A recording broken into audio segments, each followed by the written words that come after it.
Houston, over. Columbia, Houston, we're standing by, over.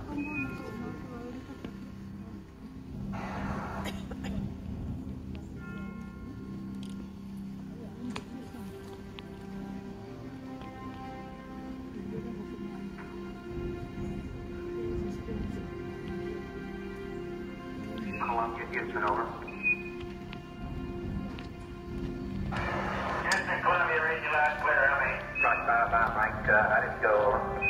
Let's say everything's going just swimming way. Beautiful. Great, we're standing by for Eagle. Okay, Houston, hello.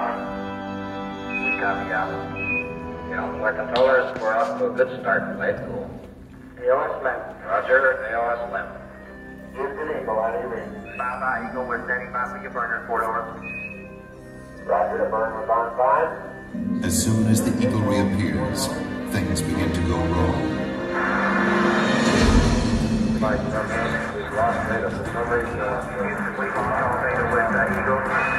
Radio communications break down. Eagle, Houston, did you call? Messages to Eagle must be relayed through Mike Collins aboard the command module Columbia. Throughout the crucial final checks, contact with the Eagle keeps dropping out. Don't lose that data. And Flight Director Gene Kranz inches closer to aborting the mission. Columbia, Houston, we lost Eagle again. Heading by the high key, over. Okay, we got data back. Radar flight looks good. With the vital computer links temporarily holding, the moment of decision is now. Okay, all flight controllers, gonna go for landing. Retro, go. Right go. Guide, go. Control, go. Telcom, go. INSEE, go. Econ, go. Surgeon, go. Capcom, we're go for landing. Eagle, Houston, you're go for landing, over. Roger, understand, go for landing. Go.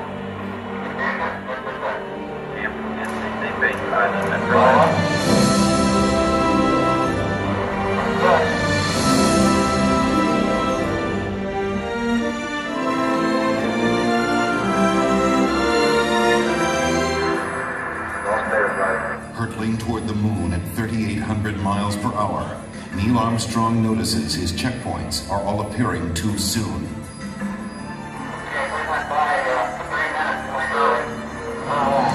This means a serious navigation error. He thinks you're a little long downrange. At these speeds, 3 seconds long means missing the safe landing zone by 3 miles. Eagle, Houston, we got data dropped out. Still looking good. Suddenly, the computer starts firing the maneuvering thrusters, jolting the ship back and forth. This has happened in simulations, but never this much, never this violent. The smooth descent is becoming a bumpy ride. Before that is fixed, a problem with the onboard computer. The astronauts have rehearsed for thousands of possible malfunctions, but not this one. It had been considered too unlikely. Seconds seem like hours as everyone struggles to remember the meaning of a 1202 program alarm. The deadline to safely aboard is vanishing fast. What is the reading on the 1202 program alarm? 1202 means the Eagle's onboard computer is overloading. This means Houston is blind, unable to make navigation corrections or interpret the data coming from Eagle's computer. Armstrong and Aldrin are on their own. Mission Control decides they can go ahead. We're going that flight. We're going that line. If the data link doesn't fail again. Roger, we got clear going that alarm. 1,000 feet, and Neil Armstrong can see that the computer is proposing to put them down in a dangerous place. That landing site is full of boulders. If they land there, they will never take off again. Okay, we're going. At 350 feet, Armstrong ignores his computer navigation and veers away from the lucky landing site with no time to explain to Mission Control. Okay, all flight controllers, in cut. In Mission Control, everybody is stunned. At 300 feet, the Eagle has left its flight plan and taken off at full speed across the face of the moon. Eagle, Houston, it's descent to fuel. Monitor, over. 90 seconds of fuel remaining. Now less than 200 feet, and the Eagle is too low to safely abort back into orbit. They call this part of the flight plan Dead Man's Curve. All that's left for Mission Control is to read off the fuel remaining in seconds. 60 seconds. 60 seconds. The entire moon landing has come down to 2 men and 1 minute. Forward. Forward. Put your feet down, 2.5. Hands down to 30. 30 seconds. 30 seconds. Lights on. Down 2.5. Forward. Forward. 30 feet, 2.5 down. Straight shadow. More forward. More forward. Just to the right roll. Down 1/2. Contact light. Okay, engine stop. Head down. Tranquility, the Eagle has ended. Roger, Tranquility. We copy you on the ground. You got a bunch of guys about to turn blue. We're breathing again. Thanks a lot. A short time later, history is made again. Okay, Neil, we can see you coming down the ladder now. For one incredible moment, we are one people with one history, watching our destiny unfold. That's one small step for man, one giant leap for mankind.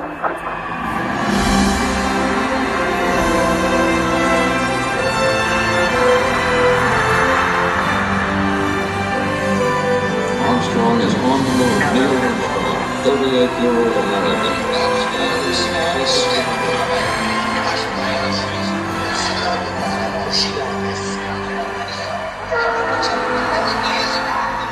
It was a moment shared by an entire world. Man from the planet Earth first set foot upon the Mary. It came indeed for all mankind. With these first steps, mankind stood on the highest ground, and we saw our planet as our home port in the endless ocean of space.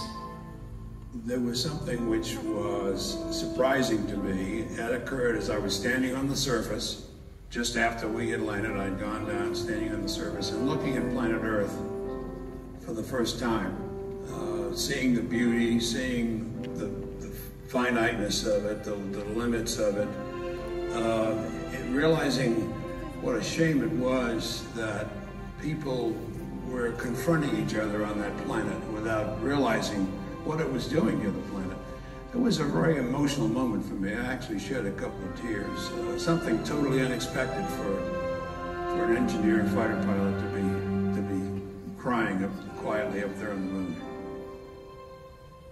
Mankind had achieved a tenuous foothold in the heavens, and a new and exciting world lay waiting to be explored.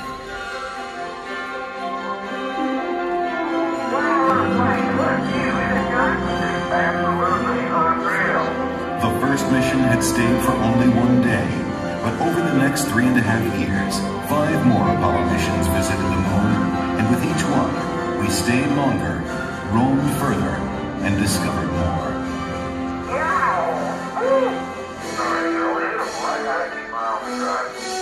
I never thought when I was a kid building rockets, in high school, that we would go to the moon, before the end of the century. I mean, I thought that was something that was way in the future, fantasy.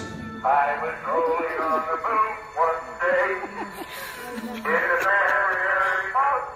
December day. Look at the size of that rock.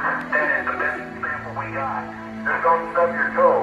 We have got to understand that as a people, we need to stretch. We need to reach beyond our grasp. We need to strive to do things that seem impossible, because in the accomplishment of them, we move society forward. Boy, isn't the beauty of this place is just absolutely incredible. One of the astronauts has said those hills that we climbed give our children and grandchildren a different perspective, that they see the mountains that we couldn't see. And so what we considered impossible, they're dreaming about. 3, 2, 1. What a ride, what a ride.